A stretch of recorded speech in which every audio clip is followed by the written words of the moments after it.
Ladies Education. Halo, assalamualaikum warahmatullahi wabarakatuh. Teman-teman, kenalin, nama aku Risa. Kali ini aku mau ngejelasin soal eksponen dan bentuk akar. Oke, sekarang kita harus tahu dulu apa itu eksponen. Jadi eksponen itu adalah kita mengalihkan pangkat sebanyak m kalau di sini. Jadi misalnya ada a pangkat m, itu artinya adalah a dikali a sebanyak m gitu ya. Kita mengalihkan a sebanyak m. Oke, clear ya? Nah, sekarang misalnya nih 2 pangkat 3, berarti kita mengalihkan 2 sebanyak 3 kali, gitu kan ya. Terus 3 pangkat 4, berarti kita mengalihkan 3 sebanyak 3 kali, gitu ya. Oke, clear ya. Nah, sekarang ada beberapa ketentuan dari eksponen ini. Jadi, berapapun bilangan, kalau kita pangkatin 0, itu hasilnya sama dengan 1. Jadi, kalau misalnya ada 2 pangkat 0, itu hasilnya 1. 3 pangkat 0 juga 1. Berapapun, pokoknya bahkan 100 pangkat 0 pasti hasilnya 1.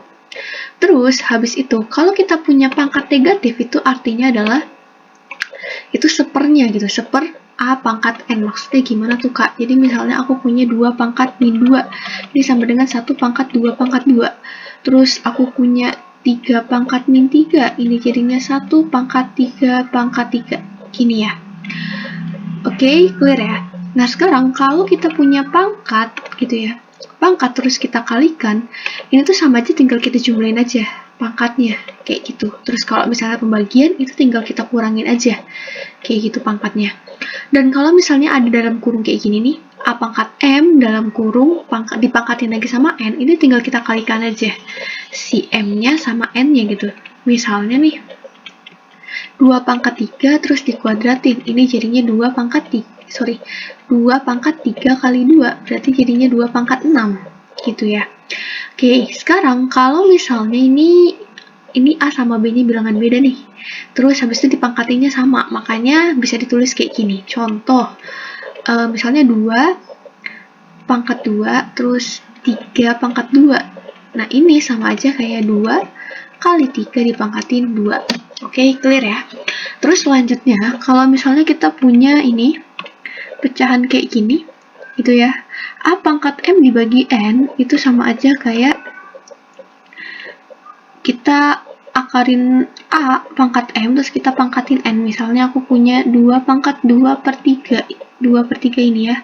Ini sama aja kayak 2 pangkat 2, terus kita akarin tapi pangkat 3. Oke, clear ya sampai sini ya? Berarti udah bisa aku lanjut. Sekarang aku mau lanjut ke persamaan eksponensial. Nah, jadi kalau berdasarkan persamaan eksponensial, di sini ada a pangkat fx itu sama dengan a pangkat p misalnya. Nah, kalau misalnya a-nya lebih dari 0 dan a-nya nggak sama dengan 1, maka fx ini sama dengan p. Maksudnya gimana tuh, Kak? Jadi kalau misalnya di sini basisnya sama nih, berarti nanti fx itu sama dengan p. Contoh, misalnya aku punya 3 pangkat 3 pangkat 2x sama dengan 3 pangkat 2. Ini basisnya sama kan ya? Nah, berarti ini sama dengan ini. 2x sama dengan 2. Berarti x-nya sama dengan 1. Oke, clear ya? Terus yang poin kedua, kalau misalnya ini basisnya tetap sama, terus di sini ada fx sama dengan gx. Asalkan a-nya lebih dari 0, syaratnya sama, dan a-nya tidak sama dengan 1, ini berlaku fx ini sama dengan gx. Contohnya, misalnya aku punya 2 pangkat 2x ditambah 1 sama dengan 2 pangkat 3x plus 2. Nah, ini sama dengan ini. Berarti jadinya 2x plus 1 itu sama dengan 3x plus 2. Ini tinggal kita pindahin ruas aja. Gini ya.